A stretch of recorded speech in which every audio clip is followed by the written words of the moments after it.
do that, I'd suggest you start learning it. So the funny thing about being an NCO, right, being an E on this side of, we are in charge of really absolutely nothing, right? If you really think about it, it's the commanders that are the ones that have the authority, and we operate under their office, right? So there are going to be times when you are the highest ranking person in the room, and then it's very easy to address something at that point. And then there's also going to be times, which tends to be the majority of the time, where you're in a room and you do not outrank folks. So what I've learned is that there are different personality traits. Hopefully you guys took the personality trait test. That should have been a tickler for you. You have to understand what people like, what people don't like, especially those that outrank you. Now it's not. Some folks are going to say, "Well, I'm going to be me. I'm going to, I don't care what they think, right?" And I've met those folks. But as an NCO, you represent more than yourself. You represent the enlisted force. So the minute you become that abrasive, confrontational leader is the moment that folks in positions of authority, number one, you're constantly complaining, you're constantly fussing. So you start losing that credibility. And number two, you become labeled as a troublemaker in that unit, and they start going around you and not including you. You've lost your voice for the folks that you supervise. So what I will tell you is read those books that help you deal with people. I will tell you, if I can phrase something instead of saying, "Hey, you suck," because that elicits like an angry kind of response. There's a lot of times where I just ask a rhetorical question, right? And I was like, "Hey, is that how that's supposed to work?" It seems like it's out of bounds or something. And I turn it into debate for folks, and then that way I haven't embarrassed them. And they can hear, and sometimes they tell me no, and I walk out of the room. I haven't really affected that change that moment, but it won't be very long before I will hear them start changing how they're acting, because I got it in their psyche. They now are thinking about it, and it's rattling around in there, and it's starting to make sense. So to your point, some folks are very confrontational. That's a hard row to hoe in the United States Air Force as you move up. There are times to stand your ground. Make no mistake about it. When we start talking about this cultural diversity, all these diversity and inclusion, and all these conversations that we've been having, one of the sticking points for me, and this is going to come as a shocker to you guys, right, is I don't see them in my Air Force. And that's the problem I've had dealing with it. But I've sit and thought about this, because I keep hearing my airmen come to us and tell us that, no, it's here. It's here. I've dealt with it. I've confronted it. But here's the thing. It doesn't exist in my Air Force because I've never allowed it to. I've never condoned it. I've never let it slip under the cover. And when someone does that, I found a way to bring it into the spotlight where it can't hide in the corners. I make sure that the sunlight hits it, because, man, once the sunlight hits it, it goes away. It disappears. And that's what I think as a leader, you have that obligation in those certain times to step forward and to be assertive. But I think most of the time within our operations and stuff, we can work in that state of being able to talk to people.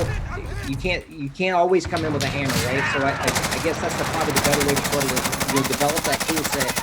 If you see yourself as not tactful, then understand that's probably one of your weaknesses, and you got to find a way to get after being a little more tactful. Find somebody that's good at it. Pay attention to what they do. How do they maneuver inside that social space and still wind up getting their word across? And then start trying it yourself.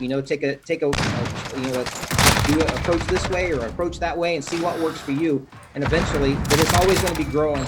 I tell you, there's sometimes when I get in the office as a chief master sergeant, you guys have, as a command chief, you would think that you always have the floor, that someone's always listening to you. But, our colonels and our generals are very smart people. They have a long proven record of history of being a great leader. And sometimes their mind is closed, and you have to find a way to be able to get that little bit of nugget inside there so that they can start doing the thought process, and then come back and go, "You know what, Chief? No, you were spot on with that." So it's an art, and that, I think, is really the true difference when we talk about senior leaders in our Air Force, and then most of the folks that sort of get out after 5 years, 10 years, or those kind of things. They're the ones that never seem to make the Air Force a success. I think it's that ability to move in that gray space, to work with people, to work teams. It's a difficult thing. Enemy at the junkyard. Thank you, sir. Appreciate it.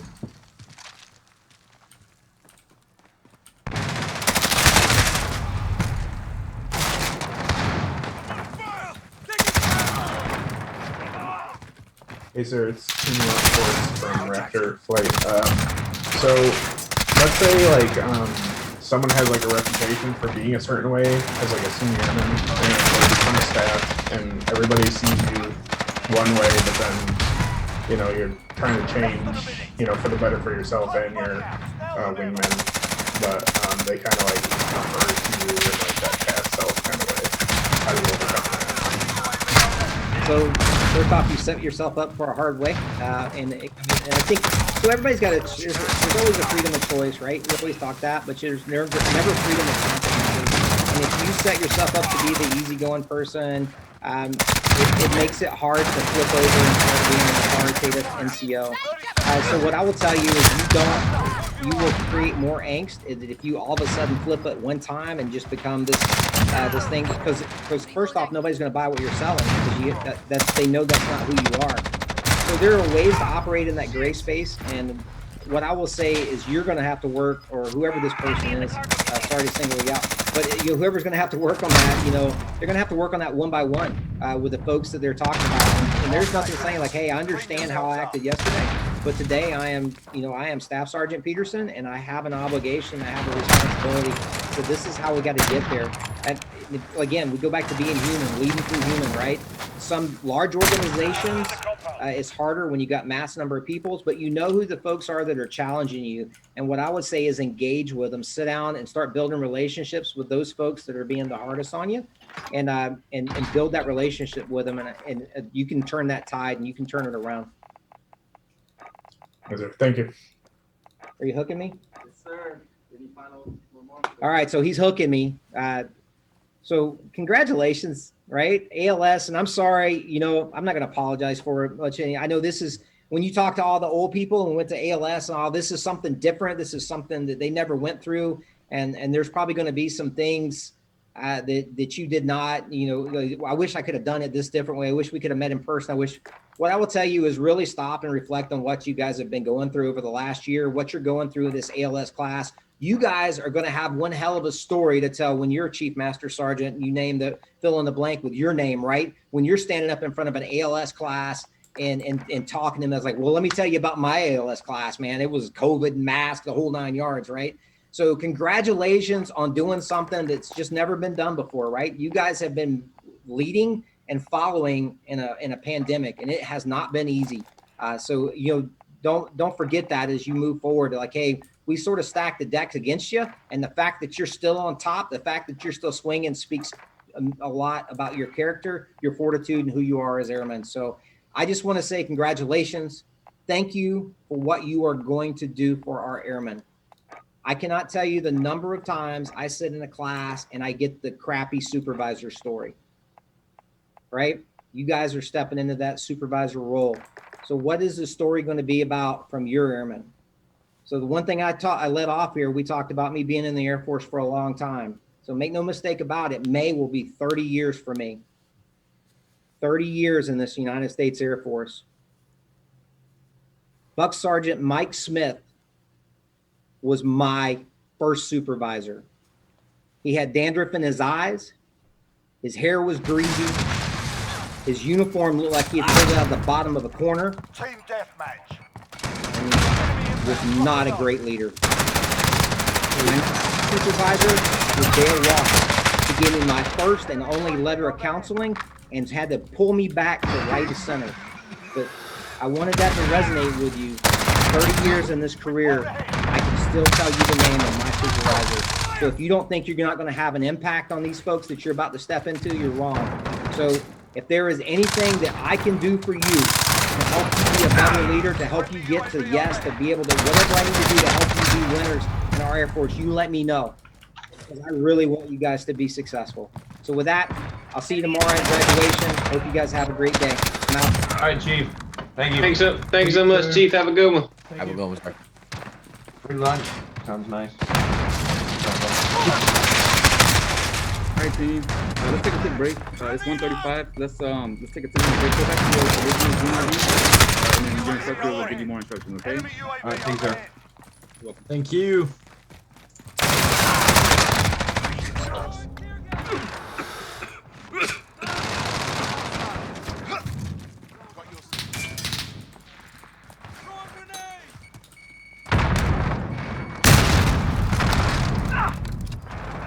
And crossbow flight. I see nobody wanted to ask the question I sent out. That's all right.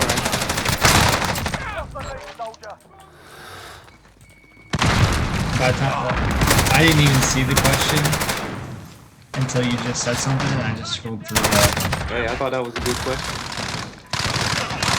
Yeah, there was a lot of things being said after that. Yeah. Oh well. I tried. You asked it.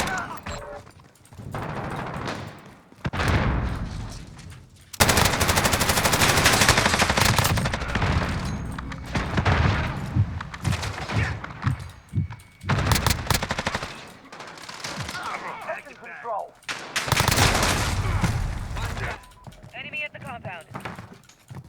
Friendly UAV overhead.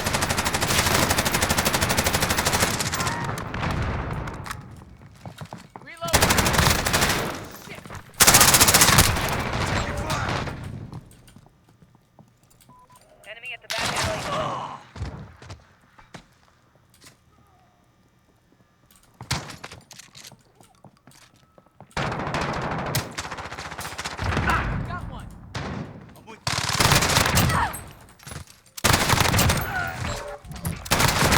Overhead. We're crushing it. Stay with it.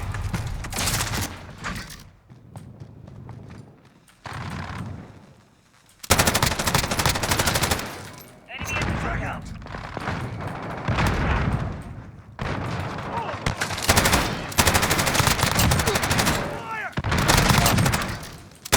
Reloading. Friendly UAV overhead. Reloading.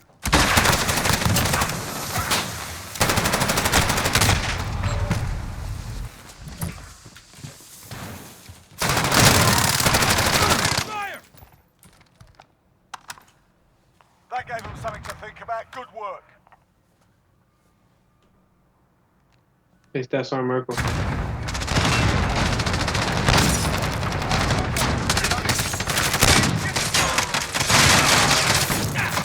Yo, I heard you. Oh, okay. I was just making sure. You know you're still in crossbow, right? Yeah, but we're on a break, so it's whatever. Oh, you just chilling. Yeah. Bro, Oh, he's okay. just big chilling. Now that we don't want you here, I was just making sure you wasn't like, I didn't want you to be late or anything or be in the wrong spot or something. No, all good. All Appreciate right, it. cool. All right, But well, no, yeah. I'll leave now though. It's cool. I wasn't trying to run you off, man. All right, later. Dang, now I feel bad.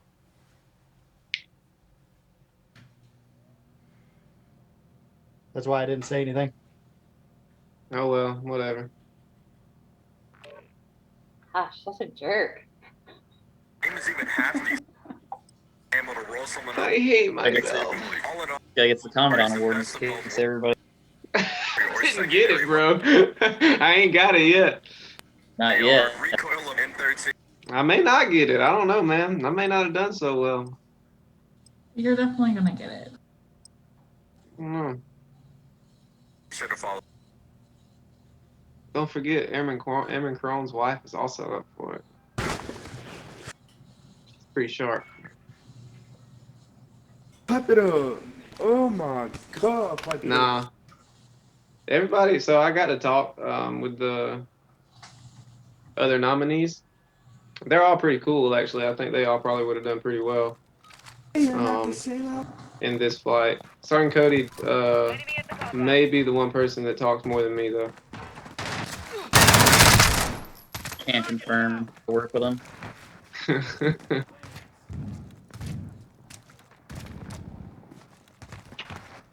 all nice people. Though. All of them were super I'm cool. fucking up right now. We gotta shut. Y'all on break. You know what? I'll shut up. I do. There's like 2 chasing you.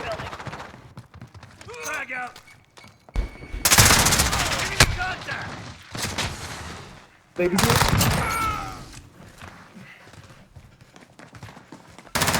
Come on.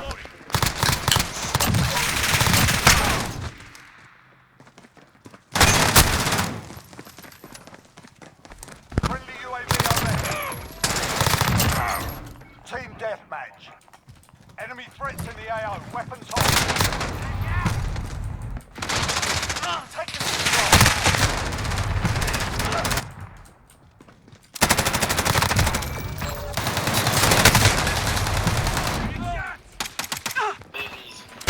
Back alley.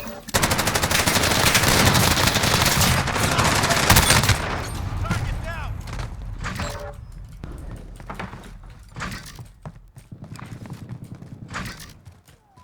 Enemy at the Enemy UAV. Hustle up. Reloading. Shoot them.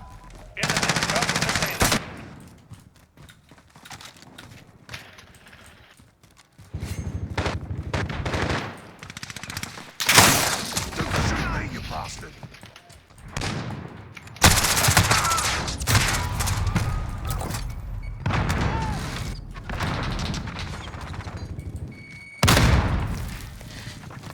Target down. Fire.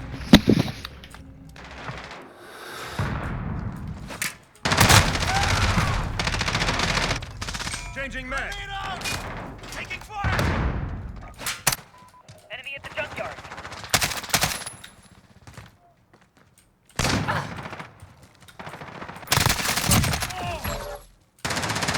Target down.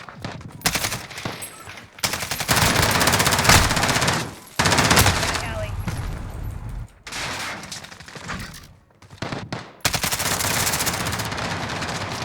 Target down. Reload.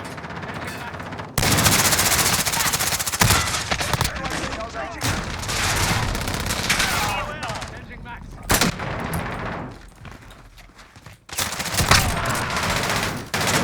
Todo mundo cheirinho de Back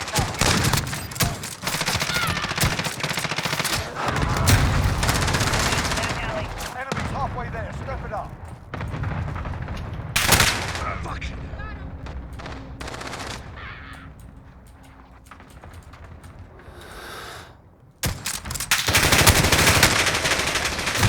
Oh my god.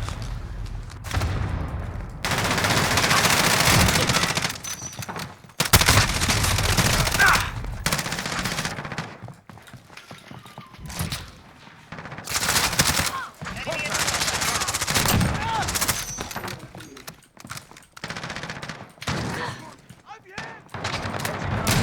No.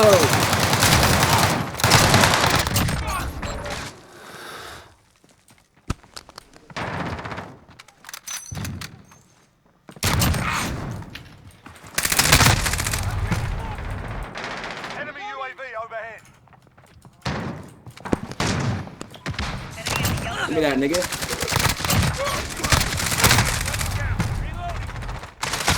The bastards are on me. Hostile down. No.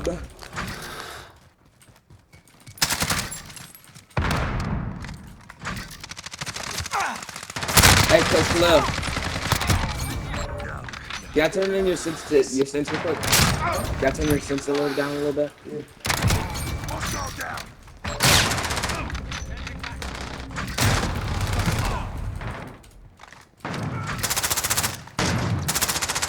enemy at the fob.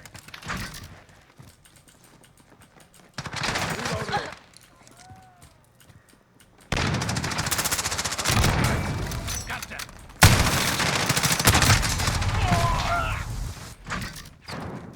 Enemy UAV overhead. Mate.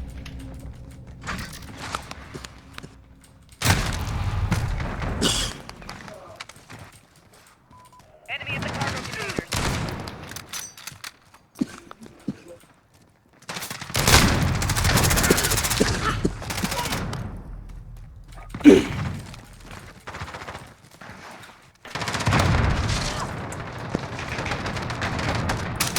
Yo, Objective failed. Report for debrief.